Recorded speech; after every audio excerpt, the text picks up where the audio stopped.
Hi friends, ಯಾರು civil constable ಹುದ್ದೆಗೆ ಅರ್ಜಿ ಸಲ್ಲಿಸಿದ್ದೀರಿ? ಆಗಸ್ಟ್ 2ನೇ ತಾರೀಕೆ HK ಮತ್ತು ನಾನ್ HK ಇಬ್ಬರಿಗೂ ಕೂಡ ಎಕ್ಸಾಮ್ ಇದೆ, ಸ್ಪರ್ಧಾತ್ಮಕ ಪರೀಕ್ಷೆ. ಬೆಳಿಗ್ಗೆ ನಾನ್ HKದವರಿಗೆ ಇದೆ 10:30ರಿಂದ 12 ಗಂಟೆ. ನೆಕ್ಸ್ಟ್ ಮಧ್ಯಾಹ್ನ 2:30ರಿಂದ HKದವರಿಗೆ ಸ್ಪರ್ಧಾತ್ಮಕ ಪರೀಕ್ಷೆ ಇದೆ ಫ್ರೆಂಡ್ಸ್. ಸೊ ಈಗ ತುಂಬ ಜನರಿಗೆ ಈ ಒಂದು OMR ಸೀಟ್ ಯಾವ ರೀತಿ ನೀವು ತುಂಬಬೇಕು ಅಂತ ಸ್ವಲ್ಪ ಕನ್ಫ್ಯೂಷನ್ ಇರುತ್ತದೆ. ಸರಿಯಾಗಿ ತುಂಬದೇ ಇದ್ದರೆ ವ್ಯಾಲ್ಯುವೇಷನ್ ಕೂಡ ಸರಿಯಾಗಿ ಆಗುವುದಿಲ್ಲ.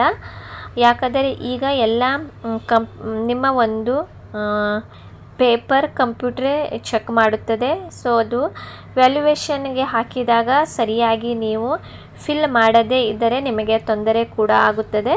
ಸೊ ಅದರ ಸಲುವಾಗಿ ನಾನು ಯಾವ ರೀತಿ ನೀವು OMR ಸೀಟ್ ತುಂಬಬೇಕಂತ ಮಾಹಿತಿಯನ್ನು ನೀಡುತ್ತೇನೆ ನೋಡಿ. ಇದು ಮೊನ್ನೆ ಕನ್ನಡ ಕಡ್ಡಾಯ ಭಾಷಾ ಪರೀಕ್ಷೆಯಲ್ಲಿ ನಡೆಸಿದಂಥ OMR ಸೀಟ್ ಆಗಿದೆ. ಇದು ನಾನು KA ವೆಬ್ಸೈಟ್ನಿಂದ ತೆಗೆದುಕೊಂಡು ನಿಮಗೆ ಈಸಿ ಆಗಲು ಈ ಒಂದು ಪೇಜನ್ನು ನಾನು ಓಪನ್ ಮಾಡಿ ನಿಮಗೆ ಯಾವ ರೀತಿ ನೀವು ಸ್ಟೆಪ್ ಬೈ ಸ್ಟೆಪ್ ತುಂಬಬೇಕಂತ ಮಾಹಿತಿಯನ್ನು ನೀಡುತ್ತೇನೆ. ಇದು ನೋಡಿ, ಜುಲೈ 19ನೇ ನಡೆದಂಥ ಕನ್ನಡ ಕಡ್ಡಾಯ ಭಾಷಾ ಪರೀಕ್ಷೆಯ OMR ಸೀಟ್ ಆಗಿದೆ ಫ್ರೆಂಡ್ಸ್. ಈಗ ನೋಡಿ, ದಿನಾಂಕ ಹಾಕಬೇಕು. 19ನೇ ತಾರೀಕಿಗೆ ಕನ್ನಡ ಕಡ್ಡಾಯ ಭಾಷಾ ಪರೀಕ್ಷೆ ಇತ್ತು. ಸೊ ನೀವು ಇಲ್ಲಿ ಡೇಟ್ ಇದೇ ರೀತಿ ನಿಮಗೆ OMR ಸೀಟ್ ಬರುತ್ತದೆ, ಅಂದರೆ ನಿಮ್ಮ ಒಂದು ಆನ್ಸರ್ ಸೀಟ್ ಅಂತಲೇ ಹೇಳಬಹುದು. ಇಲ್ಲಿ ನೀವು ಈಗ ಡೇಟ್ ನೋಡಿ, ಯಾವುದೇ ರೀತಿಯಿಂದ ನೀವು ಮೊದಲನೇದಾಗಿ ನೀವು ಬ್ಲ್ಯಾಕ್ ಅಥವಾ ಬ್ಲೂ ಬಾಲ್ ಪೆನ್ ತೆಗೆದುಕೊಂಡು ಹೋಗಬೇಕು. ಜೆಲ್ ಈ ಥರ ಪೆನ್ ಅಲೌಡ್ ಇಲ್ಲ ನೋಡಿ. ಇಲ್ಲಿ ಡೇಟ್ ನೀವು ನೀಟ್ಲಿ 02/08/2026 ಈ ರೀತಿಯಾಗಿ, ಯಾಕಂದರೆ ನಿಮಗೆ 2ನೇ ತಾರೀಕಿಗೆ ಎಕ್ಸಾಮ್ ಇದ್ದ ಕಾರಣ ನೀವು 02/08/2026 ಈ ರೀತಿಯಲ್ಲಿ ತುಂಬಬೇಕು. ಆಮೇಲೆ ನೆಕ್ಸ್ಟ್ ಇಲ್ಲಿ ನಿಮಗೆ ಆನ್ಸರ್ ಸೀಟಿನಲ್ಲಿ ಇಲ್ಲಿ ಆಲ್ರೆಡಿ ನಿಮ್ಮ ಒಂದು ಆನ್ಸರ್ ಸೀಟ್ ನಂಬರ್ ಅವರೇ ನೀಡಿರುತ್ತಾರೆ, ನೀವು ಅಲ್ಲಿ ಏನು ಮಾಡುವ ಅವಶ್ಯಕತೆ ಇಲ್ಲ. ನೆಕ್ಸ್ಟ್ ಅಭ್ಯರ್ಥಿಯ ಹೆಸರು ಬರುತ್ತದೆ. ಅಭ್ಯರ್ಥಿಯ ಹೆಸರು ನೀವು ಅಪ್ಲಿಕೇಶನ್ ಹಾಕುವಾಗ ಇಲ್ಲ ನೋಡಿ, ನಿಮ್ಮ ಹತ್ತಿರ ಹಾಲ್ ಟಿಕೆಟ್ ಇರುತ್ತದೆ. ಆ ಹಾಲ್ ಟಿಕೆಟಿನಲ್ಲಿ ಯಾವ ರೀತಿ ನಿಮ್ಮ ಹೆಸರು ಇದೆ ಆಲ್ರೆಡಿ ಇಲ್ಲಿ ನೋಡಿ, ಫಾರ್ ಎಕ್ಸಾಂಪಲ್ ಪ್ರಜ್ವಲ್ ಅಂತ ಇದೆ. ಫುಲ್ ನೇಮ್ ಇದ್ದರೆ ಕೂಡ ನೀವು ಫುಲ್ ನೇಮ್ ಇಲ್ಲಿ ಕ್ಯಾಪಿಟಲ್ನಲ್ಲಿ ನೋಡಿ, ಇಲ್ಲಿ ಬರೆದ in English capital letters only ಅಂತ ಬರೆದಿದ್ದಾರೆ. ಸೊ ನೀವು ಇಲ್ಲಿ ನೀಟ್ಲಿ ಇಲ್ಲಿ ಕ್ಯಾಪಿಟಲ್ ಲೆಟರ್ನಲ್ಲಿ ನಿಮ್ಮ ಯಾವ ರೀತಿ ನಿಮ್ಮ ಹಾಲ್ ಟಿಕೆಟ್ನಲ್ಲಿ ಹೆಸರು ಇದೆ ಅದೇ ರೀತಿ ನೀವು ಸರಿಯಾಗಿ ಬರೆಯಬೇಕು ಫ್ರೆಂಡ್ಸ್. ನೆಕ್ಸ್ಟ್ ಇಲ್ಲಿ ಕೆಳಗಡೆ ನೋಂದಣಿ ಸಂಖ್ಯೆಯಲ್ಲಿ ಫ್ರೆಂಡ್ಸ್ ನೀವು ನಿಮ್ಮ ಹಾಲ್ ಟಿಕೆಟ್ನಲ್ಲಿ ನಿಮಗೆ ಒಂದು ಅಲ್ಲಿ ನಂಬರ್, ಹಾಲ್ ಟಿಕೆಟ್ ನಂಬರ್ ಬರುತ್ತದೆ. ಆ ಒಂದು ರಿಜಿಸ್ಟರ್ ನಂಬರನ್ನು ನೀವು ನೋಡಿ ಸರಿಯಾಗಿ ಇಲ್ಲಿ ಮೊದಲು ತುಂಬಬೇಕು ಬಾಕ್ಸ್ನಲ್ಲಿ 1 by 1.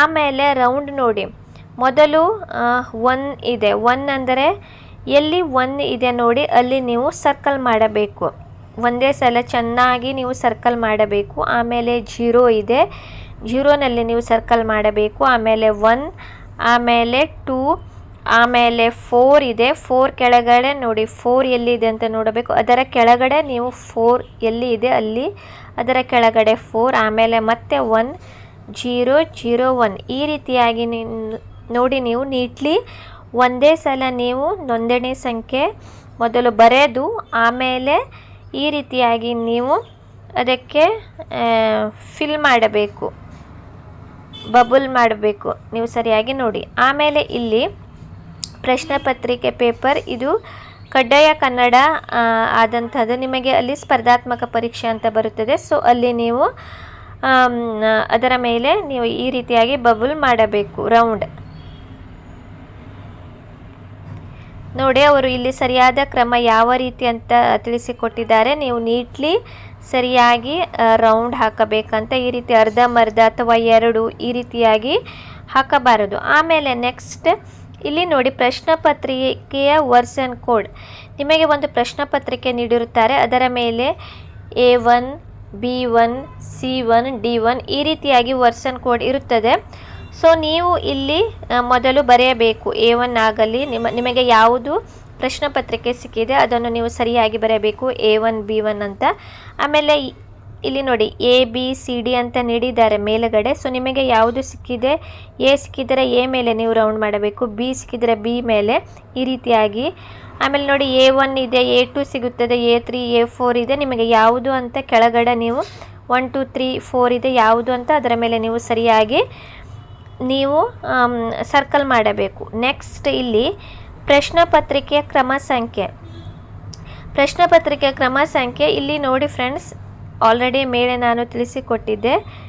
ಇಲ್ಲಿ ಆಲ್ರೆಡಿ ಬಂದಿದೆ. ಇಲ್ಲಿ ನೋಡಿ 1001 ಆನ್ಸರ್ ಸೀಟ್ ನಂಬರ್ ಅಂತ ಇದೆ ನೋಡಿ, ಅದನ್ನೇ ನೀವು ಇಲ್ಲಿ ಕೆಳಗಡೆ ಬರೆಯಬೇಕು. ನಿಮಗೆ ನೀಡಿರುವ ಒಂದು ಆನ್ಸರ್ ಸೀಟಿನಲ್ಲಿ ಆಲ್ರೆಡಿ ಈ ಥರ ನಂಬರ್ ಇರುತ್ತದೆ. ಅದನ್ನೇ ನೀವು ಇಲ್ಲಿ ಪ್ರಶ್ನೆ ಪತ್ರಿಕೆ ಕ್ರಮ ಸಂಖ್ಯೆ ಕ್ವಶನ್ ಬುಕ್ಲೆಟ್ ಸೀರಿಯಲ್ ನಂಬರ್ ನೀವು ಸರಿಯಾಗಿ ಬರೆದು ಆಮೇಲೆ ನೀವು ಇಲ್ಲಿ ಈ ಥರ ಸರ್ಕಲ್ ಮಾಡಬೇಕು ಫ್ರೆಂಡ್ಸ್. ನೋಡಿ, ಇದನ್ನೆಲ್ಲ ಮಾಹಿತಿ ನೀವು ಸರಿಯಾಗಿ ತುಂಬಬೇಕು. ಇದನ್ನೆಲ್ಲ ನೀವು ಮೊದಲು ಫಿಲ್ ಮಾಡಬೇಕು. ನೆಕ್ಸ್ಟ್ ಈಗ ನಿಮಗೆ ಆನ್ಸರನ್ನು ನೀವು ನೋಡಿ, ಇಲ್ಲಿ 100 ಅಂಕಗಳ ಒಂದು ನಿಮಗೆ ಪ್ರಶ್ನೆ ಪತ್ರಿಕೆ ಇರುತ್ತದೆ, ಗೊತ್ತಿದೆ ನಿಮಗೆ ಎಲ್ಲರಿಗೂ ಕೂಡ. ನೋಡಿ ಈ ರೀತಿಯಾಗಿ 1 2 3 4 5 ಇಲ್ಲಿ ನಿಮಗೆ ನೋಡಿ, ಇದು ಕನ್ನಡ ಪ್ರಶ್ನೆ ಪತ್ರಿಕೆ ಆದ್ದರಿಂದ ನಿಮಗೆ ಗೊತ್ತಿದೆ ಕನ್ನಡ ಕಡ್ಡಾಯ ಭಾಷಾ ಪರೀಕ್ಷೆಯಲ್ಲಿ ಯಾವುದೇ ರೀತಿಯ ನೆಗೆಟಿವ್ ಮಾರ್ಕ್ಸ್ ಇಲ್ಲ. ತಪ್ಪು ಬರೆದರೂ ಕೂಡ ನಿಮಗೆ ಅಲ್ಲಿ ಮಾರ್ಕ್ಸ್ ಕಟ್ ಆಗುವುದಿಲ್ಲ. ಇದು ಕನ್ನಡ ಕಡ್ಡಾಯ ಭಾಷಾ ಪರೀಕ್ಷೆ OMR ಸೀಟ್ ಆಗಿದೆ. ಸೊ ಈಗ ಸ್ಪರ್ಧಾತ್ಮಕ ಪರೀಕ್ಷೆಯಲ್ಲಿ ನಿಮಗೆ 1 2 3 4 5 ಐದನೇ ಆಪ್ಷನ್ ಕೂಡ ಇದೆ. ಐದನೇ ಆಪ್ಷನ್ ನಿಮಗೆ ಆನ್ಸರ್ ಗೊತ್ತಿಲ್ಲದಿದ್ದರೆ ನೀವು ಅದನ್ನು ರೌಂಡ್ ಮಾಡಬೇಕು. ಇಲ್ಲಿ ಇದು ಕನ್ನಡ ಕಡ್ಡಾಯ ಭಾಷಾ ಪರೀಕ್ಷೆ OMR ಸೀಟ್ ಆಗಿದೆ. ಇಲ್ಲಿ 5 ಆಪ್ಷನ್ ಇಲ್ಲ, ಯಾಕಂದರೆ ನೆಗೆಟಿವ್ ಮಾರ್ಕ್ಸ್ ಇಲ್ಲದ ಕಾರಣ ಅವರು ಹಾಕಿಲ್ಲ. ಬಟ್ ಸ್ಪರ್ಧಾತ್ಮಕ ಪರೀಕ್ಷೆಯಲ್ಲಿ 1 2 3 4 5 ಅಂತ ಬರುತ್ತೆ. ಸೊ ನಿಮಗೆ ಆನ್ಸರ್ ಗೊತ್ತಿಲ್ಲದಿದ್ದರೆ ನೀವು 5 ಅನ್ನು ಸರ್ಕಲ್ ಮಾಡಬೇಕು. ನೀವು ಒಂದು ವೇಳೆ ಯಾವುದೇ ಸರ್ಕಲ್ ಮಾಡದೇ ಇದ್ದರೆ ನಿಮ್ಮ ಕಾಲು ಮಾರ್ಕ್ಸ್ ನಿಮಗೆ ಕಟ್ ಆಗುತ್ತದೆ. ಇದು ನಿಮಗೆ ಗೊತ್ತಿದೆ ಫ್ರೆಂಡ್ಸ್. ನೋಡಿ ಈ ರೀತಿಯಾಗಿ ನೋಡಿ ABCD ಅಂತ ಇದೆ. ಗೊತ್ತಿಲ್ಲದಿದ್ದರೆ ನಿಮಗೆ 5 ಕೂಡ ಬರುತ್ತದೆ. ಯಾವುದು ನಿಮಗೆ ಆನ್ಸರ್ ಗೊತ್ತಿಲ್ಲ ನೀವು 5 ಮೇಲೆ ರೌಂಡ್ ಮಾಡಬೇಕು. ಇಲ್ಲದಿದ್ದರೆ ನೀವು ಯಾವುದು ಆನ್ಸರ್ ಹಾಕಿದ್ದೀರಿ ಅದನ್ನು ನೋಡಿ ಆಮೇಲೆ ಇಲ್ಲಿ ನೀವು 1 by 1 ಈ ರೀತಿಯಾಗಿ ಸರಿಯಾಗಿ ನೀವು ರೌಂಡ್ ಬಬಲ್ ಹಾಕಬೇಕು ಫ್ರೆಂಡ್ಸ್. ನೋಡಿ ಅವರು ಎಕ್ಸಾಂಪಲ್ ಕೊಟ್ಟಿದ್ದಾರೆ, ಇಲ್ಲಿ ನೀವು ಇಲ್ಲಿ ನೋಡಿಕೊಳ್ಳಬಹುದು ಯಾವ ರೀತಿ ನೀವು ಸರಿಯಾಗಿ ತುಂಬಬೇಕು. ನೋಡಿ ಇಲ್ಲಿ C1 ಇದೆ, ಯಾವ ರೀತಿ ಅವರು C ಮೇಲೆ ರೌಂಡ್ ಮಾಡಿದ, ಆಮೇಲೆ 1 ಈ ರೀತಿಯಾಗಿ. ಇದನ್ನು ಒಂದು ಸಲ ನೀವು ನೋಡಿಕೊಳ್ಳಿ, ನಿಮಗೆ ಈಸಿ ಆಗುತ್ತದೆ. ಯಾವುದೇ ರೀತಿಯಿಂದ ಗೀಚುವುದಾಗಲಿ ಒರೆಸುವುದಾಗಲಿ ಮಾಡಬೇಡಿ. ನೀಟಾಗಿ ಸರಿಯಾಗಿ ಒಂದೇ ಸಲ ಬರೀರಿ. ಅದರ ಮೇಲೆ ತಿದ್ದಿ ಡಾರ್ಕ್ ಮಾಡುವುದಾಗಲಿ ಆ ರೀತಿ ಮಾಡಬೇಡಿ. ಯಾಕಂದರೆ ಅದು ವ್ಯಾಲ್ಯುವೇಷನ್ ನಿಮ್ಮ ಒಂದು ಪೇಪರ್ ಕಂಪ್ಯೂಟರ್ ವ್ಯಾಲ್ಯುವೇಷನ್ ಮಾಡುತ್ತದೆ. ಸೊ ಅಲ್ಲಿ ಸ್ಟ್ರಕ್ ಆಗುತ್ತದೆ, ಸರಿಯಾಗಿ ವ್ಯಾಲ್ಯುವೇಷನ್ ಆಗುವುದಿಲ್ಲ. ಸೊ ಅದರ ಸಲುವಾಗಿ ನೀವು ನೋಡಿ ಇಲ್ಲಿ ಈಸಿ ತುಂಬ ನೀಟಾಗಿ ಸರಿಯಾಗಿ ನೀವು ಬರೆಯಿರಿ ಫ್ರೆಂಡ್ಸ್. ಏನಾದರೂ ಡೌಟ್ ಇದ್ದರೆ ನಿಮಗೆ ಇದರ ಬಗ್ಗೆ ನೀವು ಕೇಳಬಹುದು. ಅದೇ ರೀತಿ ನಿಮಗೆ ಗೊತ್ತಿದೆ ನೋಟಿಫಿಕೇಷನಲ್ಲಿ ಆಲ್ರೆಡಿ ನೀಡಿದ್ದಾರೆ, ನಿಮಗೆ ಬೇಕಾದರೆ ತೋರಿಸುತ್ತೇನೆ ನೋಡಿ ಫ್ರೆಂಡ್ಸ್. ನೋಟಿಫಿಕೇಷನಲ್ಲಿ ಏನಿದೆ, ಲಿಖಿತ ಪರೀಕ್ಷೆ ವಿಧಾನ, ಪೊಲೀಸ್ ಕಾನ್ಸ್ಟೇಬಲ್ ಸಿವಿಲ್ ಕೇಂದ್ರಗಳಿಗೆ ಹುದ್ದೆಗಳಿಗೆ ಸ್ಪರ್ಧಾತ್ಮಕ ಪರೀಕ್ಷೆಯನ್ನು ಆಫ್ಲೈನ್ OMR ಮಾದರಿ OMR ಟೈಪ್ನಲ್ಲಿ ನಡೆಸಲಾಗುವುದು. ಲಿಖಿತ ಪರೀಕ್ಷೆಯನ್ನು ರಾಜ್ಯದ ಆಯ್ದ ಜಿಲ್ಲಾ ಕೇಂದ್ರದಲ್ಲಿ ನಡೆಸಲಾಗುವುದು. ಅಭ್ಯರ್ಥಿಗಳಿಗೆ ಪರೀಕ್ಷೆಯ ಪ್ರವೇಶ ಪತ್ರಗಳನ್ನು ಪ್ರಾಧಿಕಾರದ ವೆಬ್ಸೈಟ್ನಲ್ಲಿ ಡೌನ್ಲೋಡ್ ಮಾಡಿಕೊಂಡು ಪ್ರಕಟಣೆ ಮೂಲಕ ಅವರಿಗೆ ತಿಳಿಸಲಾಗುವುದು ಅಂತ ನೋಡಿ. ಕಡ್ಡಾಯವಾಗಿ ನೀವು ಚಾಲನಾ ಪರವಾನಗಿ, Aadhaar card, passport, voter ID, ಸರ್ಕಾರಿ ನೌಕರರ ID, ಪ್ಯಾನ್ ಕಾರ್ಡ್ ಇದನ್ನೆಲ್ಲ ನೀವು ತೆಗೆದುಕೊಂಡು ಹೋಗಬಹುದು. ಪರೀಕ್ಷಾ ಕೇಂದ್ರವನ್ನು ಯಾವುದೇ ಕಾರಣಕ್ಕೆ ಬದಲಾವಣೆ ಮಾಡಲು ಅವಕಾಶ ಇರುವುದಿಲ್ಲ. ನೋಡಿ ಪಠ್ಯಕ್ರಮ ಯಾವುದು ಇರುತ್ತದೆ ಅಂದರೆ ಲಿಖಿತ ಪರೀಕ್ಷೆ ಸಾಮಾನ್ಯ ಜ್ಞಾನ ಇರುತ್ತದೆ, ವಿಜ್ಞಾನ ಬಗ್ಗೆ, ಭೂಗೋಳ, ಇತಿಹಾಸ, ಭಾರತ ಸಂವಿಧಾನ, ರಾಷ್ಟ್ರೀಯ ಸ್ವಾತಂತ್ರ್ಯ ಚಳುವಳಿ, ಮಾನಸಿಕ ಸ್ವಾತಂತ್ರ್ಯ, ಸಾಮರ್ಥ್ಯ ಮತ್ತು ನೈತಿಕ ಶಿಕ್ಷಣ ಒಳಗೊಂಡ ಸಾಮಾನ್ಯ ಅಧ್ಯಯನ. ನೋಡಿ ಫ್ರೆಂಡ್ಸ್, ಈ ರೀತಿಯಾಗಿ ಒಟ್ಟು 100 ಅಂಕಗಳ ನಿಮ್ಮ ಒಂದು ಪ್ರಶ್ನೆ ಪತ್ರಿಕೆ ಇರುತ್ತದೆ. 1.5 ಗಂಟೆ ಅಂದರೆ 90 ನಿಮಿಷ ನಿಮಗೆ ಅವಕಾಶ ಇರುತ್ತದೆ. ಇದು KK ಅವರ ಒಂದು ನೋಟಿಫಿಕೇಶನ್ ಆಗಿದೆ. ಸೇಮ್ NHKದವರಿಗೂ ಇವರಿಗೆ ಮಧ್ಯಾಹ್ನ 2:30ರಿಂದ 4 ಗಂಟೆ KKನವರಿಗೆ, NHKದವರಿಗೆ ಬೆಳಿಗ್ಗೆ 10:30ರಿಂದ.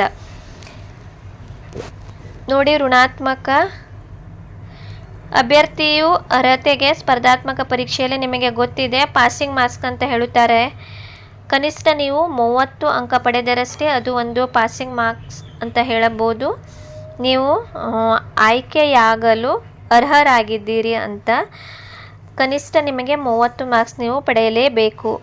ನೆಗೆಟಿವ್ ಮಾರ್ಕ್ಸ್ ನೋಡಿ, ಲಿಖಿತ ಪರೀಕ್ಷೆಯ ಪ್ರಶ್ನೆ ಪತ್ರಿಕೆಗಳನ್ನೆಲ್ಲ ಪ್ರತಿಯೊಂದು ಪ್ರಶ್ನೆಗೆ 4 ಪರ್ಯಾಯ ಉತ್ತರಗಳಿದ್ದು 4 ಪರ್ಯಾಯ ಉತ್ತರಗಳಿದ್ದು ಅಭ್ಯರ್ಥಿ ಯಾವುದಾದರೂ ಒಂದು ಸರಿ ಉತ್ತರವನ್ನು ಮಾತ್ರ ಆಯ್ಕೆ ಮಾಡತಕ್ಕದ್ದು.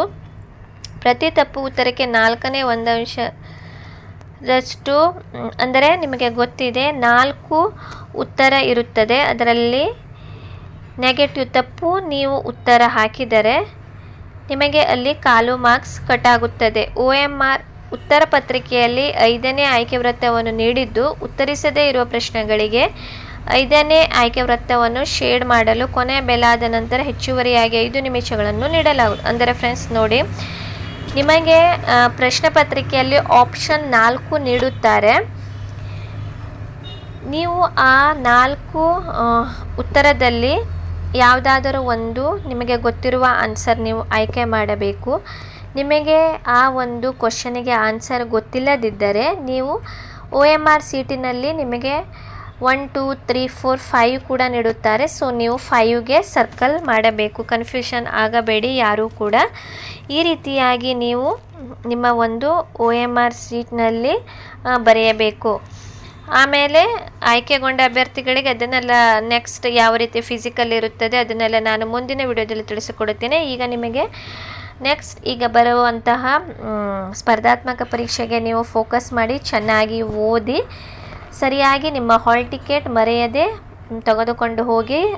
ಹಾಲ್ ಟಿಕೆಟ್ ಮತ್ತು ಗುರುತಿನ ಚೀಟಿ. ಏನಾದರೂ ಡೌಟ್ ಇದ್ದರೆ ನೀವು ಕಮೆಂಟ್ ಸೆಕ್ಷನಲ್ಲಿ ಕೇಳಬಹುದು.